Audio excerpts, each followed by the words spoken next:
देखिए, पौड़ी में आज हम लोगों ने मैं था आईजी साहब और डीएम साहब अभी शायद कोटद्वार में थी, तो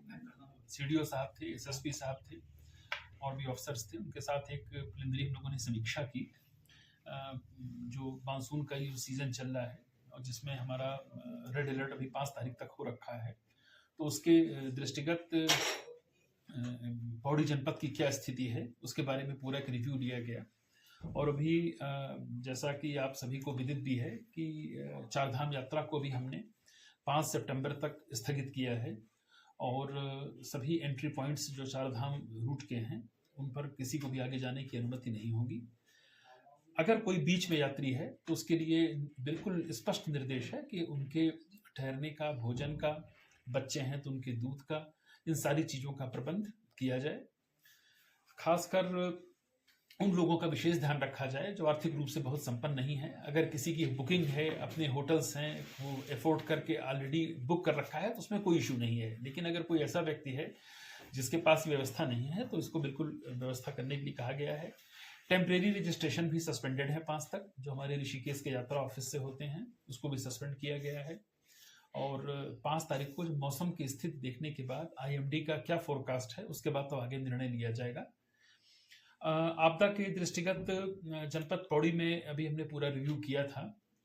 तो यहाँ 2-3 मेजर घटनाएं हुई थी और उसमें सैजी का भी एक आप लोगों को जानकारी में है, जहाँ पर 7 लोगों की मृत्यु हुई थी और करीब 12 से 15 लोग घायल हुए थे। काफ़ी नुकसान भी हुआ था, तो उन लोगों को सभी को जो अनुदान राशि होती है वो तत्काल वितरित कर दी गई थी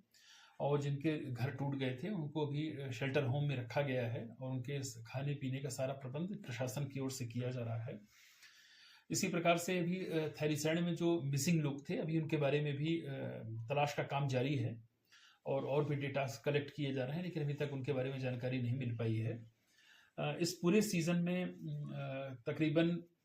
2,52,00,000 रुपए की 2,25,00,000 रुपए की सहायता राशि गृह और अन्य अनुदान में दी गई है। इसके अलावा एक मुख्य जो विषय रहा है इस पूरे आपदा के दौरान कि माननीय मुख्यमंत्री जी ने एक बिल्कुल स्पष्ट निर्देश दिया है कि जिसका भी घर डैमेज्ड है, जो अब रहने योग्य नहीं है, उसको एक मुश्त 5 लाख की धनराशि तत्काल दी जाए, ताकि इससे एक साइकोलॉजिकल भी उसको बड़ा ताकत मिलती है कि नहीं हमारे साथ शासन प्रशासन है और मुझे एक हैंडसम अमाउंट दिया जा रहा है। और बाकी जो राहत और पुनर्वास के जो पैकेज हैं, अगर कोई गांव ऐसा हो गया है कि जो अब दरारें आ गई हैं, रहने योग्य नहीं है,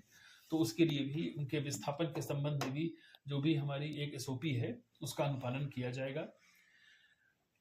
बारिश के दृष्टिगत एक महत्वपूर्ण कदम ये भी उठाया गया है कि जो भी लो लाइन एरिया में रहने वाले लोग हैं, जैसा कि अभी आपको आईजी साहब भी अलग से ब्रीफ करेंगे, वहाँ पर लगातार सतर्कता बरती जा रही है और दीर्घकालिक योजना के तहत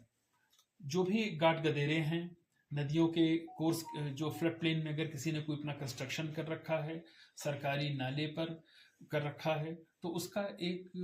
व्यापक सर्वे का काम भी तुरंत शुरू होगा और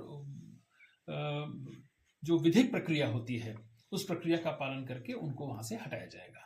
क्योंकि ये आने वाले समय में ये काफ़ी बड़ा चैलेंज हमारे सामने हो रहा है। हम सभी सीनियर ऑफिसर्स फील्ड में हैं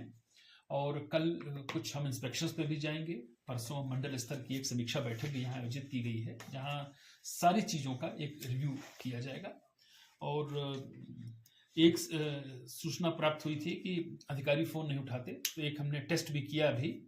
और एक विभाग के अधिकारी ने लकली मेरी बात भी हुई